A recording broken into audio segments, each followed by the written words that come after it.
So Martino, I'm going to go with Marty McFly. Yeah. We call him on the podcast. We call him a couple more times. We love him. Yes. I forget exactly how a few of those pods went. They're worth looking up. Yep. But eventually we started getting him to do stunts for us. For us, right. And the first couple, Leo, were a little disappointing. Yes. If you remember. Yeah. There was one where he uploaded a video for the boys, and it was basically he just jumped onto the hood of some old out-of-commission car on his property and chugged a beer. Yeah. And we said, Marty McFly, that would have been awesome if we were in middle school. Correct. As it stands now, though, I'm never going to talk to you again unless you up the ante. And he upped the ante, all right. I guess, I mean, I'm going to describe the prank the way it was described kind of in the paper. And, and the authorities described it, but... Sure, because we don't want to editorialize here. No, yeah. So basically, Marty McFly ends up going into a church while there's a baptism going. Was it a baptism, Marty? Oh, yeah. Marty, it was a baptism, correct? Okay, correction. Well, there was a baptism, right? But, by the time the prank actually happened, the front 4 rows kind of just got up and left, from all the swears and belligerentness. They weren't having it, right? So there was pretty much no kids. But yeah, there was a baptism. We did kind of wait till the end. But yeah, I guess. There was a baptism. All right. Well, a child was given over to God, and Marty was given over to the authorities. Continue. Oh, yeah. So then he decided that he was going to whip that dildo out. Was it the same dildo, Marty? It's the same one. No. Yes, it's legendary, bro. I didn't throw it out or get rid of it. What the fuck was I going to do with it, bro? It's true. I'm surprised the whatever they call the police up there didn't beat you with it. Dude. I didn't find it. The Mounties. I'm surprised a Mountie didn't teach him some discipline. Seriously, I'm surprised you didn't get your ass beat. But Marty then goes up to the front of this church, and he has a speech where he included all of our names, Danny. Leo Dottavio, Danny Mullen, Austin Slosher. I think Dino's name was in there. There might have been somebody else's name in there, but either way, he had his dildo out of his pants, and he said a lot of derogatory things plus all of our names, and then he was charged with a hate crime. Sure. And we never ever heard of him again until a week ago, until Marty was in my DMs again pitching a bachelorette thing. By the way, he was still pitching something. But Marty got charged with a hate crime, and we heard many different things from people. We were trying to contact you in Canada for a long time. But basically, did you do any jail time for this stunt? So what ended up happening is we were left off of the last pod. You remember how I had the interrogation with the police, I guess you could say? So it was a questioning, right? So I ended up having to go, I forget what time it was. It was kind of early. It was 11 or 12. I wouldn't even say 1 almost, right? So I head there and I get there. And so at first, I just show up and they're like, oh, just go to the visitor desk and just talk to the person, say your name, and they're probably going to give you a little fucking stupid name tag or whatever. It just says visitor, right? And I'm like, okay, whatever. So I sit back down on the bench, and then that sergeant that called me comes out from the back, and he's like, you Martin? He's like, do you have 2 pieces of ID? And I was like, yeah, I guess. And I showed him it, and he's like, can you come back with me? I really had no choice. I was like, okay, well, whatever. I go with him, and I didn't expect it to be actual questioning. Actually was in a full-on interrogation. It would took 4 hours, I think. Wow. It was, Oh my God. Marty, light in your face, chained to the chair? Oh, I'll tell you guys a funny fucked up thing. I had to sit down, right? And at first I remember being handcuffed to the table, right? And yeah, you just asking me questions, right? And from what I was told, don't say anything, just be no comment, no comment. And that's why it took so fucking long, right? And finally, there also wasn't. It's easier to be silent when there's really no good explanation for what you did. Exactly. Well, listen, I called into this podcast, and they wanted me to make up for doing a stupid stunt on a hood of a car, So I just went in there and I threw out a bunch of names and I pulled out it had nothing. I can't really talk that much shit because I remember in 2019, we raided a church too. Yeah, we did. And so I can't talk that much shit, Marty, but it always hurts. It's one thing if you get busted and what you're shooting at that moment is a masterpiece of comedy or at least a good video and the police can hear the idea and be like, that's pretty good. But in your case, I went to a child's baptism and pulled out a 12-inch rubber penis, eh? Like I'm surprised they didn't just smack you down in there. I'm surprised they didn't fucking take a billy club to his asshole. Dude, was there any violent altercation with the cops in Canada at all? No, okay, like I said, like what ended up happening, like after questioning, like it was like weird because like I said, it took like 3 hours and I wasn't saying shit, right? So finally, I'm like, I just want my lawyer. Like, that's all I need to talk to. What were they doing like, for 3 hours if you weren't talking? What was going on for 3 hours? Fuck me. Just literally, they asked me, like, who's Savage Prank Films? Who's Marty McFly? Like, what were you doing on this day? Like, there's like 1,000,001 questions. And I'm just like, what? How I'm surprised they didn't know who Savage Prank Films Marty McFly was. Savage Prank Films. That's sure right. that Savage Prank. I thought your legend had swept the Saskatchewan area. Shit. Yeah, but anyways, like what ended up happening is like I get through questioning, right? Like I was a budgeting, so they were just like, well, like we're just gonna take you to processing, right? So like he explained that first I had like 8 charges, right? That they were gonna charge me with, and then like I don't know, like I guess if I would have talked, of course I would have probably got more, but like I don't know, you only got charged me. I think it was like definitely with mischief, and then mischief with or in a religious place, right? There's like 3 other things that they wanted to, but like, I don't know. A lewd acts in front of underage children? No. Here's the thing. Like they even knew like there was no children in the church at that time. So like that was like one of the main things that they were like contemplating. Can like, they be sure of that? I mean, I'm surprised they could be certain of that, but continue. But okay, like, because there's a live, right? And that's another thing. I didn't realize like where I was, like on the backside, they have a live fucking thing podcasting their own live shit, right? So it's like they've seen everything. But anyways, like besides the point, I get through processing. Like what ends up happening is like he tells me my charges. Like I call my lawyer. He kind of just deals with the police. He's like, don't sign anything. That like Marty's legal force was formidable too. No, I bet. It's the dream team of Canada, dude. He had so many top-notch suits. Where did you find this lawyer? Lawyers, Leo. Yeah, Google, like so like Google. So I pretty much just typed in, I forget, like yeah, I could pay you in maple syrup and hockey pucks, eh? Shit, buddy. Was it your life savings that you used to like what? Who paid for the lawyer? He went in debt, Leo. There's no way he could have afforded a lawyer. That's what I'm saying, dude. Like, who paid for the lawyer? It was like $8,000 almost. It was like 7,000 something, right? Yeah, for all the lawyer fees and shit. And like, trust me, like I only had like I think it was like 1,000 or 2. So like, I had to go out with mom and my fucking grandma. So and like, Canadian money is even more, right? Yeah, Canadian that'd be like $10,000 US. $10,000, dude. $10,000 US. But your mom had to pick up the slack. Yeah, pretty much, bro. Otherwise, fuck yeah. So like, anyways, but like the weird thing is like after I assigned, like I didn't know shit, so I just signed the fucking papers that they gave me. So obviously I got charged for 2 of them, and she's like, "Okay, we're taking your processing," and like it was kind of weird because like it was like a middle-aged guy who kind of just didn't like my fingerprints and stuff. And I was just talking with him, and like he knew why I was there, and he's just like, I hope you make better life choices, and like this is like definitely going to change your life and impact your life a bunch. And he was pretty chilling and shit, and like he's like, "How much do you weigh?" And I was like, "I don't fucking know. Like, what's your height?" Like, I don't know. I was like, sit there measuring tape. Like, let's just do this shit. Anyways, we do all that fun stuff, and like it was weird because like after leaving this thing, like there's like a murder room, there's like a fucking like there's these weird rooms being labeled, and there's obviously like people like in other investigations, right? So like I'm walking by like this. What if they send him to the Chomo? What if they send him to the Chomo holding cell? I mean, because that of is the kind baptism? of he deserved to be there. That would be Marty McFly. You wouldn't be alive today if they put you in the Chomo cell. You would have gotten your head kicked in.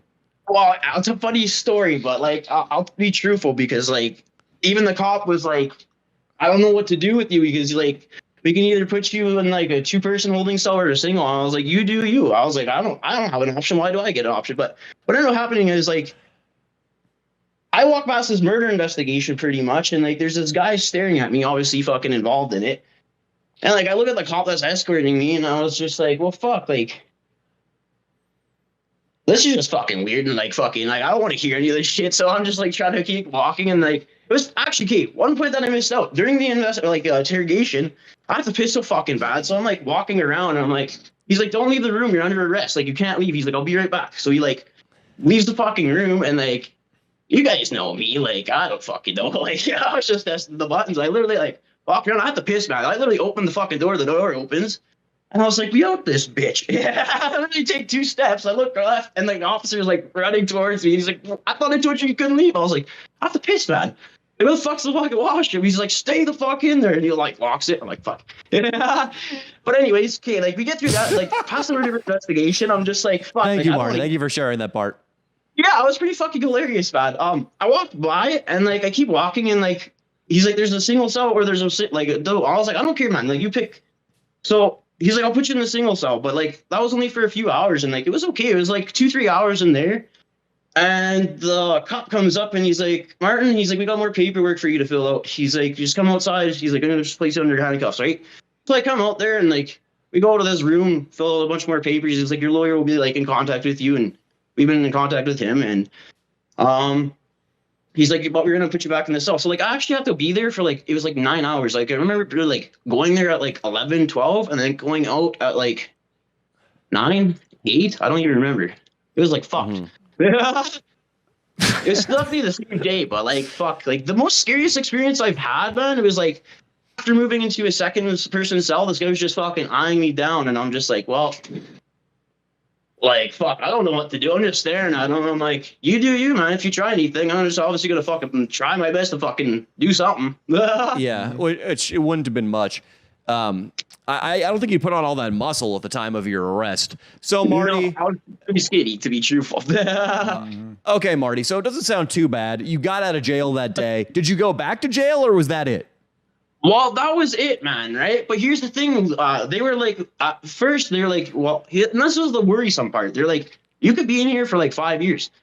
Anywhere Dude, this is very parallel to my story. Very similar. Very similar to my recent brush with jail. So they... And I was like, well, fuck. He's very. Like, You could tell he hasn't been on camera in a while. The nervous laughter is really coming through. yeah, I haven't. It's okay, Marty. You're going to adjust. Continue. Yeah, but anyways, like fucking, yeah, I was like, that's all I kept on thinking about. I was like, 5 years. Well, fuck. Like, I guess it is what it is. But like, I honestly was just waiting till my lawyer, because even my lawyer is like, don't really listen to them. Their job is pretty much to like charge you with anything and everything that they can. Is pretty much it, right? So like, if you don't drop, the better off you are, right? But like, honestly, they had so much against me. Like, they had video proof, like me saying my name, like the post, the live stream going. How dare you drag our names into your mess? And how much a whole precinct in Canada thinks we're jerk-offs. Yeah, Leo Dottavio, Danny Mullen, Especially Dino. So I don't know if I told you and if you guys got the message. Like, I actually wrote down like what I actually said for the speech. I want to hear the speech. Yeah, Sure. Yeah. This is what, guys, we're about to. This is exactly what Marty McFly said in the church that got him maybe a sentence of 5 years, and then we didn't hear from him for like 3 years. So this is an interesting little. But tell us exactly what you said, dude. At the church with the penis out, because your penis was out the entire time you said this, correct? This is a big moment, Leo. Yeah, it's a big moment. I mean, this is Martin Luther King speaking in D.C. This speech we're about to hear. Right. This is like the "We shall fight them on the beaches," Winston Churchill. Yep. This the Gettysburg Address. Oh no, I think it's just a notch below Getty's. little bit? Just a draw. Just I would say it's right even with Abe Lincoln's Gettysburg Address. I think so. Yeah. All right, let's see it. This better be rhetorically a masterpiece. Let's Marty hear McFly. it, dude. Let's hear I think it word will for be. word. Hey boys, so this is exactly like the layout, right? So like the whole kind Austin, of like. can you play some patriotic music? Yep. Can you play? We got to get some epic 7 years ago style speech music going right now. We got to hear this, and you got to recite it loud and proud, Marty McFly. You've been under the radar. You haven't been performing much. I know it's going to be a little tricky, but you really got to sell it. You got to sell it, dude. The way you did in the church. Okay, so Better like, than you did in the church. I think if you delivered it confidently in the church, they wouldn't have arrested you. That's correct. okay, this is how it went down. Like, Well, you okay, got to wait for the music here. We need music. 1 second. Wait for the music. We Okay. got to get some music. Here you go, Marty McFly. Let it rip. Alrighty, boys and girls. So, this is how it happened. Mass is over. They're about to end the whole fucking thing. So I'm sitting up in the top right. I'm like, okay, it's now or never. If I don't do this shit now, like, it's never gonna happen. So I just walk up there. I place my little speech right on the Bible, right on the podium. And my first sentence is, because it's an Italian church, it's my church, like most of them don't understand English. I said this in Italian. I was like, Oggi io sono qui per una cosa e una cosa solo, which means today I am here for one reason and one reason only. I'm reading from the Marty McFly Bible, section 8, paragraph 1. Leo Dottavio and Danny Mullen told me to go to church. They also said my YouTube channel sucks. Today I'm here to save my sins. I said I would suck Danny Mullen's dick, Leo Dottavio's dick, Inland Iggy's dick, Austin Slosher's dick, Fan Jerry's dick. And then I was like, Steve-O from Jackass, I know you're watching this. And then I wanted to be belligerent, so I put, fuck shit, bitch, God fucking damn it, Jesus fucking Christ, motherfucker. Then I was like, I'm Martin Martino, I'm just here to fuck somebody's wife long dick style. Drugs. Salim the Dream. All I want for Christmas is the film with Danny Mullen and Leo Dottavio. This video is sponsored by Snoop Dogg, 19 Crimes. And then this is the part where I pull the Snoop Dogg bottle of wine, right? I was like, sometimes in church, a little bit of wine isn't enough. And then I slapped the bottle. I was like, then the priest said, this is a mass, please, we are trying to finish. Leave. I looked at him, smiled, and said, fuck me. Walked up front of the main stage, in front of the first 4 rows, which clearly there was nobody there, but everybody else fucking heard it. So I stood out, looked at in front of everybody, literally just undid my buckle, pulled up my fucking dress, like shirt shit, pulled down my pants, pulled the fucking giant cock out, and was like, fucking woo! And then I fucking tried to put the fucking thing back. That wasn't happening, so I literally just fucking ran out there with the fucking shit fucking right outside the fucking door. And then as I fucking climbed the fucking fence, Jesus Christ got nailed by the fucking cross. I got fucking nailed by the fence. Fucking hanging off by the fence, the spikes are fucking hanging off, and I'm fucking like, oh fuck, what do I do? I pull one hand up, put it between the bar, pull my other hand up, put it between the bar, and just let go, right? And then, I didn't know this, but there's like a bunch of businesses in the back alley, so like, I got a bloody big fucking cock as I'm running fucking down the fucking back alley. And there's fucking people staring at me this way, there's people staring at me this way, and I run into the fucking car, and fucking get into the fucking car, and then, yeah. Fucking get out of that bitch. Well, I am impressed the Canadian authorities did charge him for a hate crime. I'll tell you why right now. Because imagine if he had did something similar in a synagogue or in a mosque where he gets up there with a dildo and a bottle of alcohol and says, fuck, shit, cunt, fuck, and then Jesus fucking Christ. Yeah. So imagine if he'd said that about Muhammad or about Abraham or whoever. I'm glad they had the balls, because you can say whatever you want about Christians these days. I'm glad they clamped down, because frankly, Marty McFly, what you said up there was disgusting. What I really don't like, so I like that you got charged with a hate crime. I don't like that we weren't enough for him, Leo. I know. He had to reach out to the Jackass crew. Yeah. And he had to try to get some attention from Snoop Doggy Dogg as well. Yeah, he had to go with the A-list. Steve-O and Snoop Dogg. So why did you have to add Steve-O and Snoop Dogg into the mix? Honestly, because like with what like we were kind of doing, it was like more of like with our original videos. Like I don't know if you guys seen like with some of like the stunts that we did, right? So like I definitely wanted to show him out, and like Snoop Dogg, obviously, I don't know. It was just like we seen his line at the liquor store, and we're just like, wow, like definitely like we should bring fucking Snoop fucking with. And I was like, you know what? Right. I would love to hear what his early stunts were. Oh, God. Like, today, boys, we're going to be throwing rocks in a frozen pond, boys. Like the video. We upload every couple of weeks, boys. Or whenever I can get off work at the muffler shop. So would you say, I mean, you never even got to post the Savage Prank Films, this episode of Savage Prank Films, though. You never got to post the church stunt, though. We right? saw it, didn't we, Leo, though? We saw it. He sent it to us. You sent it to us, but it was like, you didn't even somehow your cameraman didn't even get you doing any of the prank, right? It was like he was filming somewhere else. Explanation to that, like I said, so like we just got new SD cards for like our like other cameras, right? And I didn't know like you had to format them to the fucking right camera, right? So like always that the professional like, operation, Savage Prank Films. Yeah, professionals. Fucking pros, dude. I mean, this is like Christopher Nolan's director of photography. Oh, yeah. That's the level this kid's on. Yeah, dude. Daddy, I don't know if you remember the All Dickard Productions, but that's what it was. What? The All Dickard Productions. All Dickard. I like how it made him laugh just as hard the second time. Yeah. I don't remember All Dickard Productions. What's that? It's pretty much when you just get liquored as fuck and just fucking produce fucking, then you got a video. Oh, I know how that goes.